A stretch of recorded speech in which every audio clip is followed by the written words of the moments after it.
Hi everyone, Velvet here, and I have some stories for you today. But before we get started, can you please do me a huge favor and like, comment, and subscribe? It'll really help the channel out, and it'll get you more videos like this every day. Let's get started. And our first one comes from No Handle 3091. Am I the beehole for not allowing friends to drink alcohol in my house? I, a 37-year-old female, do not permit alcohol in my house, and I haven't for 15 years. There is a lot of alcoholism in my family, and in my late teens, early 20s, I was a problem drinker. Fortunately, I realized before things became too bad, and have not drunk a single alcoholic drink since. I do not object to others around me drinking.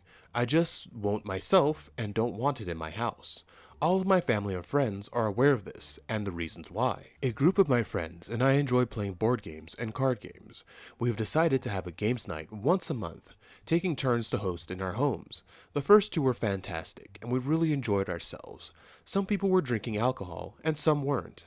My turn is coming up, and the making preparation, I reminded people that I don't allow alcohol in my house, but if they wanted to bring non-alcoholic beer or wine, that's okay, and I can make up a few different mocktails. I thought that would be a reasonable compromise, and that people would be fine not drinking for a 3-hour event. Unfortunately, that was not so. Two of the group were extremely unhappy with that. They said that whilst they were aware of my house rule, they thought I meant I didn't have alcohol in my house, and that I wouldn't object to others bringing some. I don't know where they got that idea, because all the events in my house they have come to were alcohol free, though I've only really hosted a couple brunches and lunches, where people tend not to drink anyway. They also said that not permitting them to bring alcohol was inappropriate and showed that I was a bad host and a bad friend. How does that make you a bad friend? We did end up admittedly petty in a petty argument where they said I was being a hypocrite for not letting them drink because I was practically an alcoholic at one point. And if I still can't be around alcohol after 3 years, then I needed help. I responded that if they can't go 3 hours without drinking, then it was them who needed help.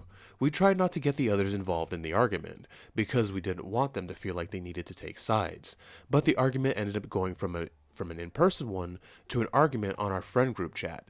This has of course led to people taking sides, even those friends who are in the group chat but don't attend the game nights. I'm thinking of withdrawing from the game nights because of all the fighting. I still don't want alcohol in my house, but other people are saying that I'm in the wrong for not complying with our country's social norm of drinking alcohol at events and parties.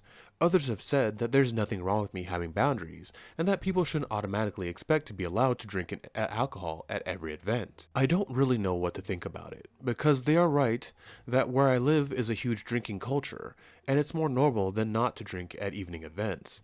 Am I the beehole for not allowing people to drink alcohol in my house? Edit. It's been mentioned a few times that people don't understand why I won't allow alcohol in my house when I'm fine being around people drinking elsewhere, so I thought I should address that. A lot of my worst memories around drinking happened at home. I'm not even sure I can properly describe the pit of self-loathing and despair I felt when things were at their worst. I was at home when I realized I had problems, and I felt so disgusted with myself, and so trapped that I left and stayed a while with my mother, because I couldn't face going home. Some family and friends cleared my house of alcohol for me before I went home. It took a long time to feel comfortable in my home again. And when I did, it became my alcohol-free sanctuary in a world where drinking is so common. I have this bizarre feeling that my sobriety is somehow linked to my home being alcohol-free, and I'm afraid that by letting alcohol in, I will slip back into the hole where I was in before. I also feel I can be around people who are drinking because I know I can get back to my safe place. IOP, you are not the be-all, and thank you for explaining why you don't want alcohol in your house. I may be a little bit biased in this story because I don't drink alcohol and I really don't care to. Tried it once as soon as I hit 21. It wasn't for me. If you drink, that's cool. But yeah, you set a boundary and you told people the rules of your home. If they can't respect that rule, then they shouldn't come. Plus that part, I really don't like that part of the story where they said, "Oh, well, you were alcoholic for a while, so that means we should be able to come in your home and drink." That's so evil of them. That was a dark part of your time that you told them and they threw it back in your face to justify their nonsense of trying to disrespect you, OP. So honestly, if I were you, I wouldn't see those people as my friends. I would start cutting them out. It sucks that you have to quit the game night because it sounds like it's just two people. Honestly, just don't invite those two people. But if you can't get away with that, yeah, I would probably bow out too because I'd rather have my sanity and my home, my sanctuary, remain my sanctuary and not have people invade it with stuff I don't want in there. You know what I mean? And this nonsense where like they said that like, oh, you were drunk, you should be able to have alcohol in your house, hypocrite, all that nonsense. I agree with you. You can't go 3 hours without drinking. Really? That would tell me they have the problem if they can't drink with for not three. Why not just pregame and get a little buzz before they come over? Don't drive, but you know what I mean. Alcohol wouldn't be in your house, and they would get the benefit of drinking alcohol.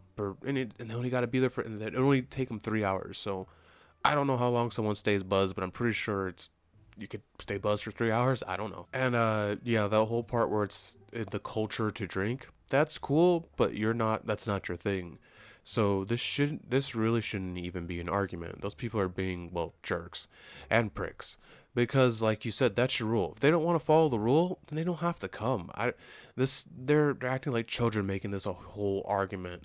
Like I said, don't come or pregame. But personally, OP, that little part, like I said, where they tried to use your dark time against you like that, that'd be enough for me to drop someone, OP. So think about it. Again, not the beehole. And our next one comes from That Girl Throwaway. Am I the beehole for not inviting my stepsister, who bullied me, to my wedding? My father remarried when I, a 25-year-old female, was 14. His wife Mary, an age 49 female, and a stepdaughter, Kayla, a 26-year-old female. Were all hell in my life. My father is wealthy, so we used to go to a fancy school. Kayla was very mean to me, and I had a hard time to the point that I had to move to another school because I couldn't take it anymore. Once she convinced my father and Mary that I was pregnant, it was so embarrassing because I was still a virgin, and yet she and Mary convinced my father that I should do a pregnancy test. After it came out negative, she told some of her friends at school that she was 1 year ahead of me and that I had an abortion. The bullying was nonstop. She would do anything to make my life miserable. Once she paid a guy at school to start a rumor that I did a BJ on him during class. When I was already going to another school, she told everybody at my old school that I left because I was caught stealing at the mall and was in a youth detention center. My parents had split custody, so I used to spend 1 week with my father and one with my mom. After 2 years of hell, I told my father that I wouldn't stay at his place anymore, and our relationship was reduced to 2 weeks a month. My relationship to my father was non-existent during college days. He would send me money and call me once a month, and that was it.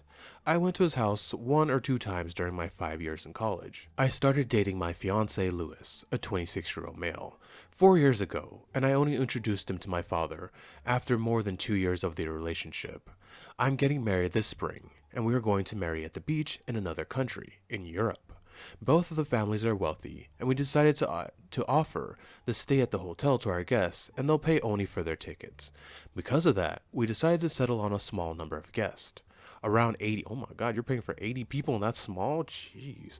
And of course, Kyla is not one of them. The wedding planning started 3 months ago, and my father knew that I wasn't going to invite Kyla. However, he flipped out now and said I need to invite her. I said that I'm not going to invite a person that I don't have one single good memory to such a big day. We've been fighting about that since then. This last week, he told me I shouldn't count on his money if Kayla isn't invited, and my mom said, fine, I'll pay for everything then. After that, he said he's not coming to the wedding without Kyla, and I replied, fine. My grandma and aunt are trying to convince me to invite Kyla for the good sake of our family. Oh my god, I'm so sick of this do it for the family nonsense you hear in these stories. Sorry. But to be honest, I'm not even sure if we're family. Am I the beehole for not inviting a person who bullied me for years for one of the biggest days of my life? TLDR, my stepsister used to bully me, and I don't want to invite her to my wedding. My father says that he's not paying or coming to the wedding without her. Edit, I just want to say thank you to everyone. I had a hard time, and I just left behind because I want to move on and be happy. But with all of your comments, I started crying because you're right. He never showed me love.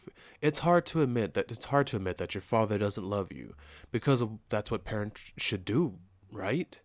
They should love you. I can't answer everyone, so thank you for helping me. Edit 2. There's a lot of questions about how much everyone knows about the situation.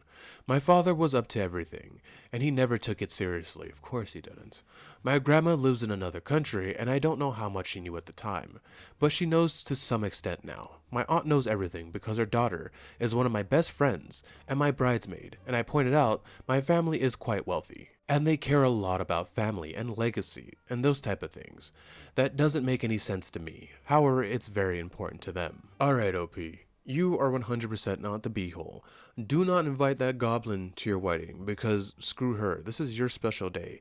And that is a person who tormented you for years. And she did some evil things. I thought when I read the title it was going to be like normal bullying. You know what I mean? Like, I know bullying is bad. You know what I mean? But I thought it was going to be like, oh, they're a prick, but then they grew up. How old? I forgot how old they were, but they're older, way older than you, doing all this bullying nonsense. So I don't know.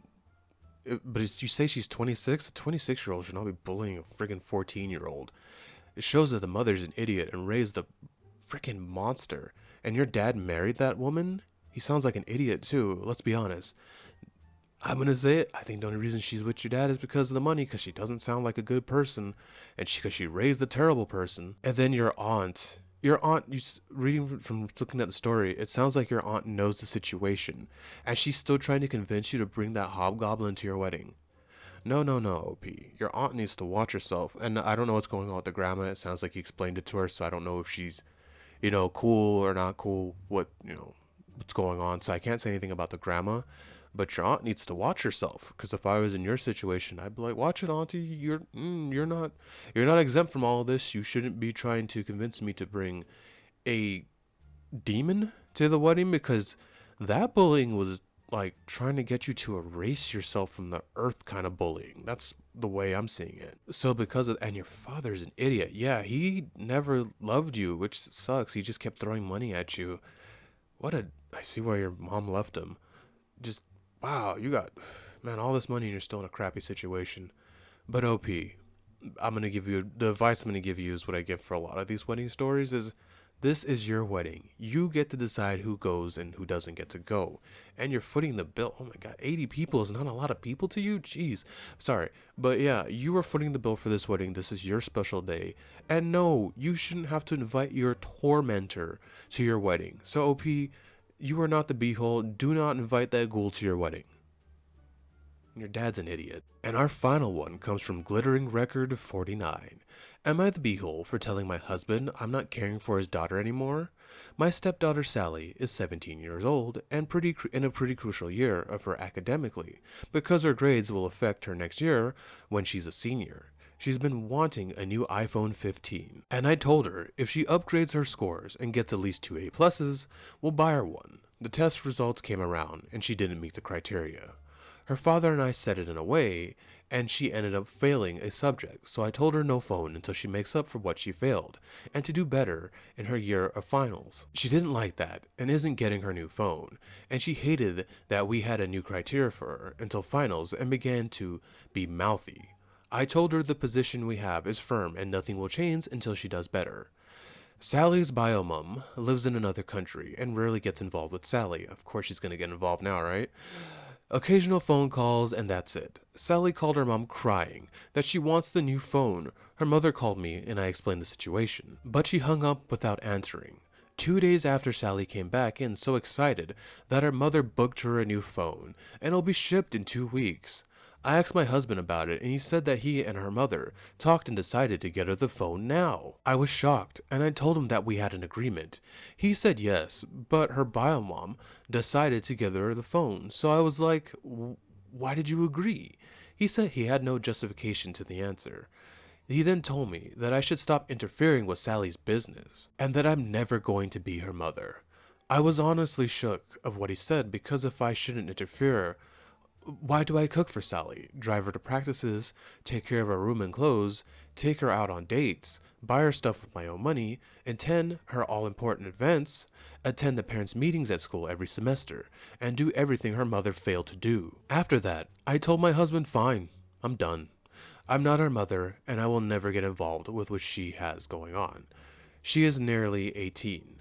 so she'll be on her own anyway. And if she needs a mother, she has her biological one that she could travel to on her, or her mother could come over to her too. Hello, OP. You were not the be-all. I actually think you're quite nice. You gave them exactly what they wanted, right? Your husband, which I would look into wrapping that up because that was really disgusting and disrespectful what he did there. Oh, you'll never be her bio mom, and okay, then why? Yeah, I'm with you. Why have you do all this stuff? And he's teaching his daughter a terrible lesson. She's 17. I think she's too old to try to teach this lesson to. She's gonna have a hard life where you can't always get what you want, and yeah, you can't act like a brat and get rewarded, but she's doing that, and people who usually do that don't end up too well in life. Well, nowadays they might. If they go on the internet and start streaming and stuff, people love that type of garbage. My thing is, why are you doing all this for her, taking care of her room and all that? She's 17. She should be old enough to be handling that. And yeah, I agree with you, OP. If they told you you're never gonna be her mom. They don't want you to be her mom and stay out of it. You know what? Let them stay out of it. Let them raise their future little psychopath, because she's gonna turn against everybody when she can't get what she wants, or start to steal. Not your problem, OP. Not your circus. Not your monkeys. So you are not the beehole. And congratulations on the extra time you have to not deal with this brat. Thank you so much for staying with me to the end of this video. Can you please do what I said in the beginning and like, comment, and subscribe? It will really help the channel out, and it'll get you more videos like this every day. Velvet out.